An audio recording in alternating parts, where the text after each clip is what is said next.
سلام، خیلی خوش اومدید به یه ویدیو دیگه با من. چقدر این دیالوگ تکراریه، واقعا اسم خلاقیت ندارم که بخوام یه چیز جدید بگم. چند تا ویدیو بگیرم خلاقیتم میاد بالا. چیزی که امروز قراره تو این ویدیو بهتون بگم یه موضوع تکراریه، اما چیزایی که قراره توش گفته بشه، یعنی مبحثایی که قراره توش گفته بشه کاملا جدیده. میخوام در مورد رشته مهندسی کامپیوتر براتون توضیح بدم، رشته‌ای که شما داخل کارشناسی میخونید. اما تفاوت اصلی که این ویدیو با ویدیوهای دیگه که حالا چه توی یوتیوب چه توی گوگل مثلا میبینید داره اینه که من بیشتر میخوام به خود رشته بپردازم. اغلب میان مثلا خیلی گذری در مورد این رشته صحبت میکنن و بعدش هم میان در مورد بازار کار و مهاجرت و اینجور چیزا تعریف میکنن، در صورتی که به نظر من شما خود رشته خیلی اهمیتش باید برای شمایی که مثلا میخوای این رشته رو انتخاب کنی یا حتی میخوای فقط یه اطلاعاتی ازش داشته باشی، خیلی خود این رشته اهمیتش خیلی بیشتر از اینه که حالا بازار کارش چطوره یا مهاجرتش چطوره. صادقانه بخوام بهتون بگم در مورد قضیه مهاجرت، اکثر رشته‌های مهندسی، اکثر که نه واقعا همه رشته‌های مهندسی خوبن و برای مهاجرت دیگه مهم نیست شما چی میخونید، مهم نیست کامپیوتر میخونید، مکانیک میخونید، برق میخونید، حالا مهندسی نمیدونم مواد میخونید، شیمی میخونید، واقعا فرقی نمیکنه. حالا رشته‌های دیگه تو برای بازار کارم بخوام صادقانه بهتون بگم داخل ایران تقریبا بازار کار مهندسی خوب نیست، مگر اینکه شما حالا یه پارتی چیزی داشته باشید که بتونید برید سر کار و حقوق خوب بگیرید. مسئله‌ای که مهندسی کامپیوتر نسبت به بقیه رشته‌ها داره اینه که مهندسی کامپیوتر فقط کار پیدا کردن توش راحت‌تره نسبت به بقیه مهندسی‌ها، ولی خب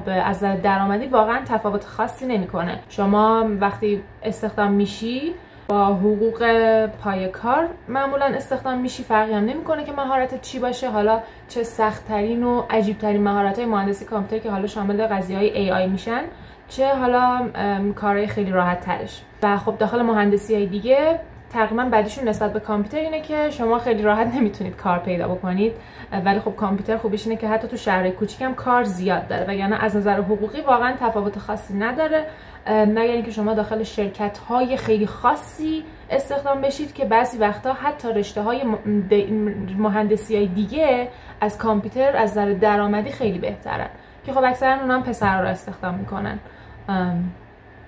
این واقعیتی که من توی این چند جمله بهتون گفتم.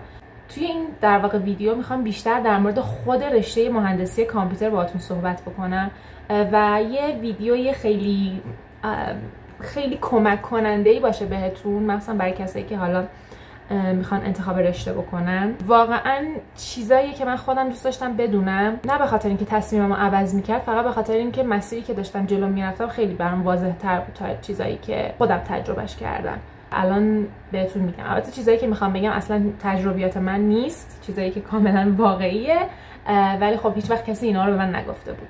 خب من پنکر رو خاموش کردم که انقدر صدا نداشته باشه. اولین چیزی که بهتون بگم این باشه که وقتی که شما کنکور رو میدین و خب قاعدتا یه رتبه‌ای آوردید، چیزی که خیلی براتون مهمه اینه که یه دانشگاه خوب قبول بشید. مسئله‌ای که هست اینه که هم دانشگاه خیلی مهمه هم رشته، اما مزیتی که داره نسبت به بقیه مهندسی‌ها حداقل اینه که مهندسی کامپیوتر خوبیش اینه که واقعاً خیلی مهم نیست شما کدوم دانشگاه درس میخونید. اگر که خودتون فردی باشید که حالا چه بخواید مهاجرت کنید چه بخواید در واقع بمونید و کار بکنید، واقعا دانشگاه تأثیری نداره. از این جهت که یکی از خوبیایی که داره اینه که تمام درس‌های مهندسی کامپیوتر و تمام مهارت‌هایی که شما تو بازار کار در واقع نیاز دارید بلد باشید، همشون دوره‌هاشون داخل یوتیوب، داخل گوگل هست، حالا چه فارسی چه انگلیسی چه پولی چه رایگان، و در واقع یه جورایی شما حتی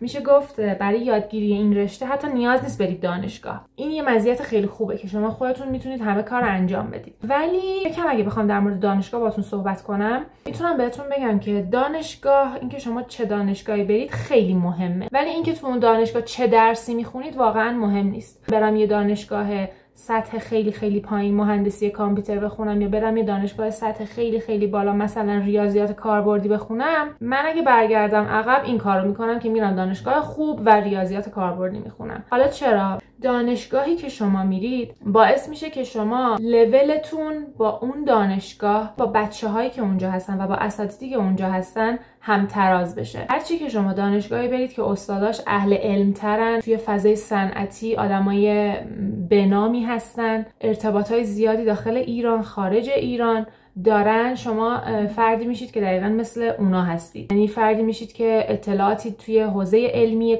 رشته‌تون دارید، توی حوزه کاری رشته‌تون دارید و اگر یه روزی حالا بخواید برید اونور، چه مهاجرت تحصیلی چه کاری، شما لول‌های خیلی خوبی رو طی کردید و اطلاعات خیلی خوبی دارید و کارهای خیلی خوبی میتونید انجام بدید. کانکشنی که شما توی دانشگاه با آدمای مختلف، حالا چه با استادا چه با همکلاسیاتون میزنید و آدمایی که دور و بر شما هستن و در واقع اون محیطی که دور و بر شماست خیلی اهمیت داره. حالا میتونید از این دیدم بهش نگاه بکنید که شما واقعا براتون مهمه که حتما توی همچین محیطایی باشید یا نه خودتون مثلا حالا خانوادگی یا فامیلی یا حالا هرچی توی محیطی هستید که اتفاقا خیلی هم خوبه، خیلی هم کانکشن‌های خوبی دارید، آدمای علمی توی مثلا خانواده‌تون هستن، ولی اگه نه واقعا آدمایی هستید که مثلا تا 18 سالگیتون 4 تا آدم درست حسابی ندیدید، واقعا 4 تا دوست درست حسابی نداشتید که یه کاری کنه شما هم برید بالا، من بهتون پیشنهاد میکنم که دانشگاهو به رشته ترجیح بدید.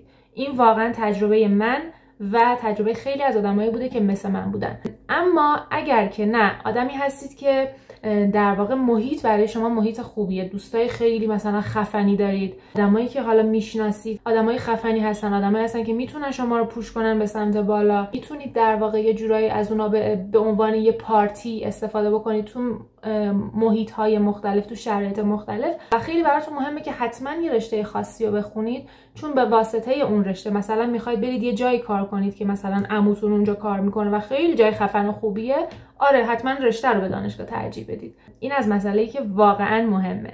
مسئله بعدی که خیلی ممکنه براتون مهم باشه اینه که کیفیت تدریس اساتید چطوره. واقعیتش رو بخواید بدونید، فکر می‌کنم توی چند دقیقه قبلا بهتون گفتم، درس‌های رشته کامپیوتری که از خوبیاشون اینه که بسیار به وفور شما میتونید داخل یوتیوب یا داخل گوگل دوره‌های مختلف پیدا کنید. پس اصلا نگران این نباشین که مثلا دانشگاهی که میرین استاداش خوبن یا بد. اگه استاد خوب باشه که خوش به حالتون، اگر هم بد باشه هیچ مشکلی نیست، شما میتونید بشینید ویدیوهای آموزشی ببینید، کاری که من و خیلی از همکلاسی‌های من انجام دادیم. ویدیوهای آموزشی میدیم، حتی ویدیو خیلی بهتر از استاد درس میداد و من تونستم یه نمره خیلی خوبی از اون درس بگیرم. پس از این بابت خیلی نگران نباشید. بخواید ببینید که مثلا سطح علمی استادا چطوریه، مثلا سطح تدریسشون چطوریه، معمولا توی دانشگاه‌های بهتر استادا بهترن، ولی اینطوری نیست که مثلا دانشگاه‌های سطح پایین‌تر یا دانشگاه‌های آزاد و پیام نور و اینجور چیزا استادای بدی داشته باشن. خیلی وقتا استادای دانشگاه‌های دولتی و آزاد و پیام نور یکی‌ان و از این بابت به نظرم خیلی بهش فکر نکنید. همونطور که گفتم شما هر چیزی رو میتونید یاد بگیرید داخل این رشته، تقریبا از ساده‌ترین مهارت‌های این رشته تا سخت‌ترین مهارت‌ها و درس‌های این رشته رو شما خیلی راحت میتونید داخل اینترنت پیدا کنید و یاد بگیرید. مسئله بعدی هم خب چقدر این ویدیوهامون جدی شده، نه اسم ویدیوهای فان خودم هم حالم بهتر بود ویدیوهای فان میگرفتم ولی این موضوع رو من خیلی دوست دارم. سوال بعدی که من اینجا نوشتم و بعد بهش جواب بدم اینه که چقدر میتونیم با یادگیری خودآموز پیش بریم، که کاملا بهتون گفتم به نظر من این رشته تا 95% با یادگیری خودآموز حل میشه، مخصوصا الان که هوش مصنوعی اومده و مثلا یه سری یه سری هوش مصنوعی ها مثلا چت جی پی تی یا مدل‌های دیگه اومدن، شما خیلی راحت هر جارم که یاد نگرفتی و نفهمیدی تو ویدیو میتونی ازش بپرسی و خیلی راحت بهت آموزش میده. اصلا 95 هم نه، به نظر من 100% این رشته رو شما میتونید کاملا خودآموز یاد بگیرید. واقعیت چیزی که من بهش رسیدم و خیلی از افرادی هم که الان چندین سال دارن تو این حوزه کار میکنن، حالا چه کار علمی چه صرفا شغل، به این مسئله کاملا با این مسئله در واقع هم عقیدن، با این موضوع در واقع هم عقیدن. خاطر اینکه این رشته رو بهتر یاد بگیرم برم دانشگاه بهتر، اینطوری انتخاب نکنید. 4 تا درسی بعضی دانشگاه‌ها ضعیفه، باید خودمون مکملش کنیم.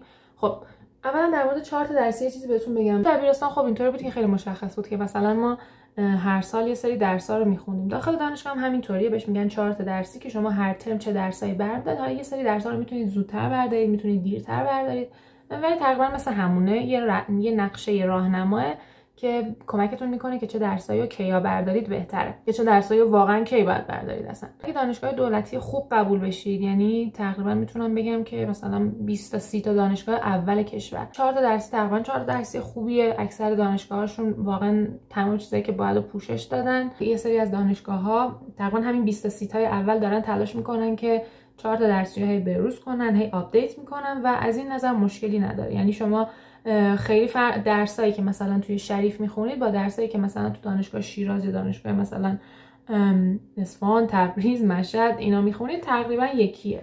توی 3-4 تا درس نهایتا تفاوت داشته باشن که اونم همونطور که بهتون گفتم خودتون میتونید برید سرچ کنید و یاد بگیرید. آیا کسی که دانشگاه آزاد یا پیام نور درس میخونن میتونه موفق باشه تو این رشته؟ موفقیت که کاملا به خودتون بستگی داره. یه درصد خیلی زیادیش به خودتون بستگی داره، یه درصدش هم همونطور که گفتم به محیط بستگی داره.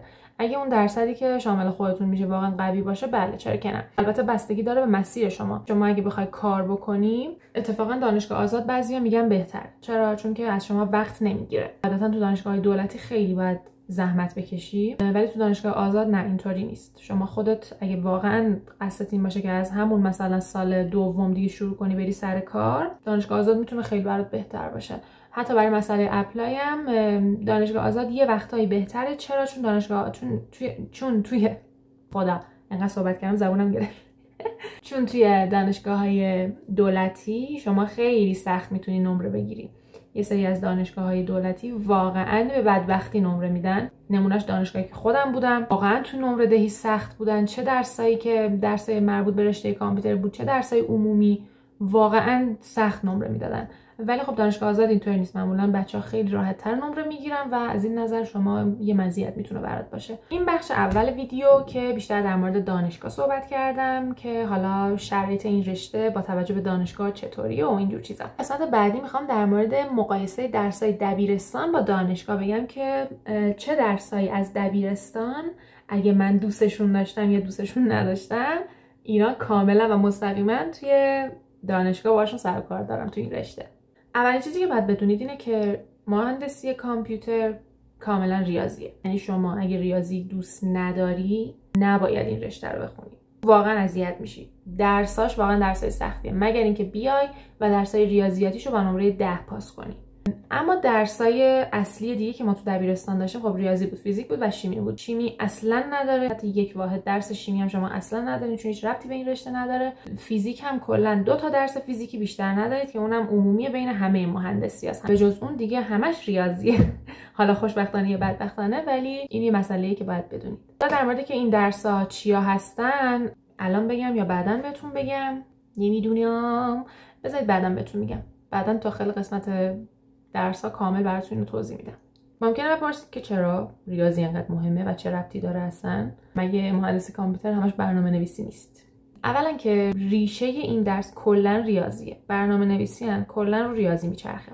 شما داخل مهندسی کامپیوتر در واقع حل مسئله انجام میدید و کسی که ریاضی بلد نباشه یعنی در واقع حل مسئله نمیتونه انجام بده.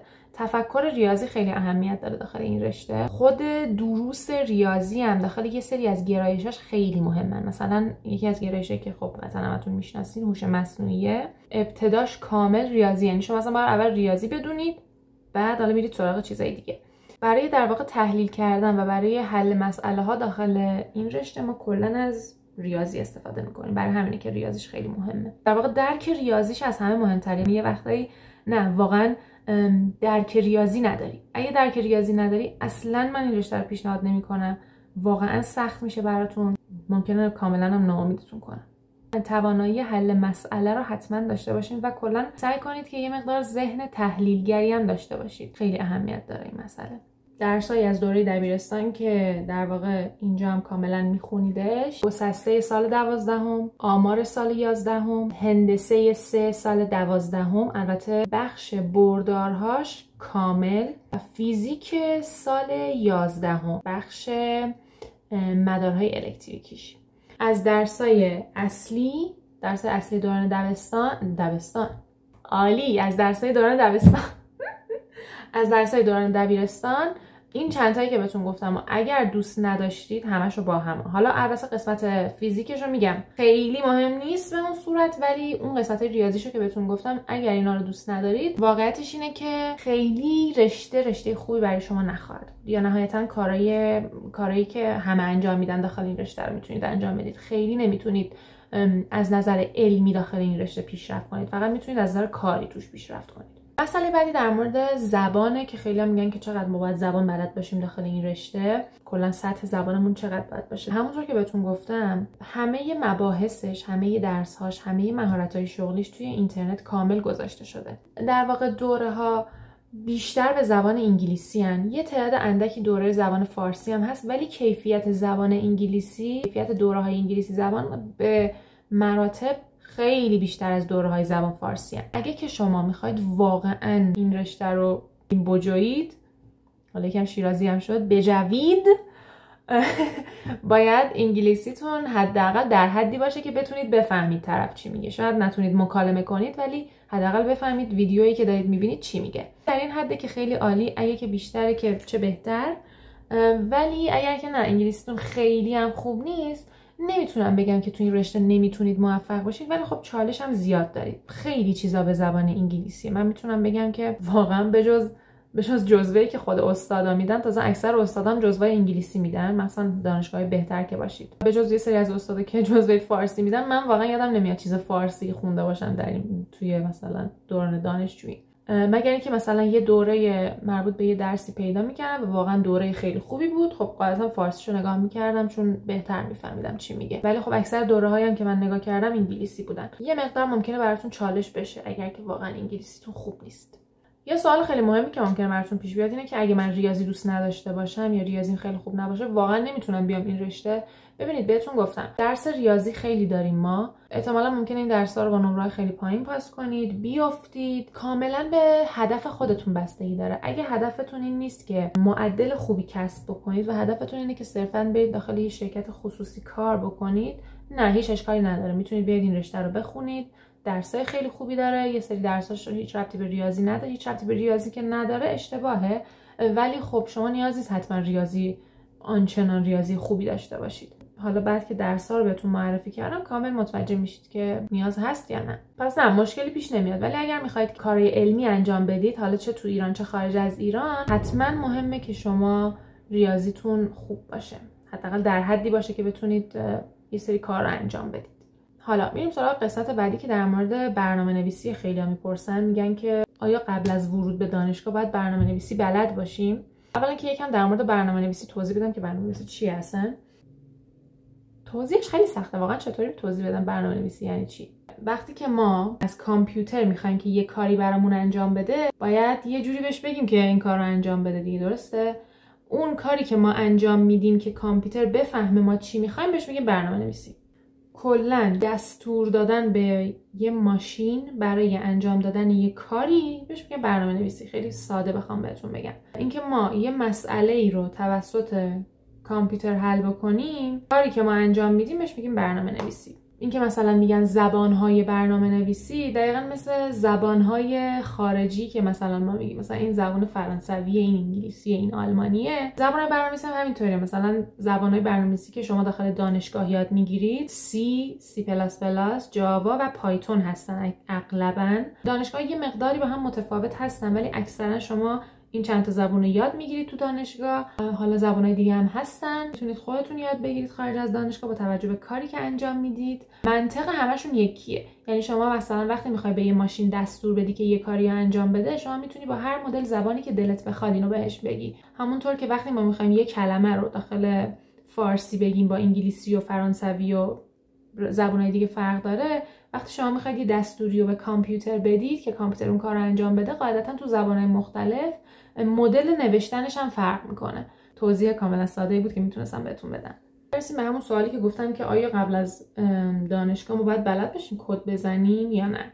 جواب اینه که خیر. شما میتونید کاملا 0 تشریف بیارید دانشگاه و هیچ مشکلی هم پیش نمیاد. همونطور که من و خیلی از هم‌ورودی‌های من و بچه‌های سال بالاتر سال پایین‌تر اومدن دانشگاه، اصلا هیچ ایده‌ای نداشتن که برنامه‌نویسی یعنی چی، اصلا کد نوشتن یعنی چی، هیچ مشکلی هم برای شما ایجاد نمی‌کنه. اگر که فرد تلاشگری باشید، معمولا توی 2 ترم اول برنامه‌نویسی رو خیلی خوب یاد می‌گیرید.